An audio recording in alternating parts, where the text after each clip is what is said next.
open up to questions. Yes, let's go into our Q&A session. Zach, we do have a question for you. How do you handle an order or purchase order if a product or color was entered incorrectly? Also, how are product returns handled? Okay, so the first question is, anytime an order is changing, as far as like the shirt color, you really want to change it in the order itself. So if there's any updates, let's say the customer changes the shirt color, you need to change it here in the order. That way it's truly saved and it's passed across all production staff members. I don't typically want to just put in a little internal note over here, hey, the customer wants red instead of black. It's not visual. That's what's going to reduce mistakes, is having the visual.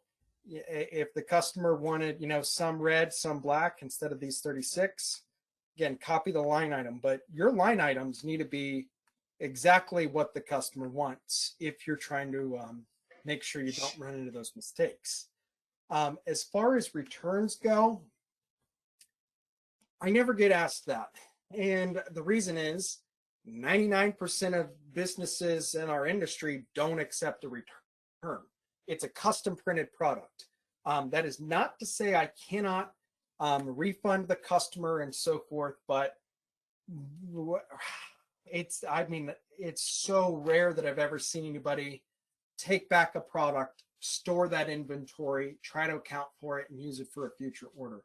It's just very rare, but you can absolutely refund a customer their order.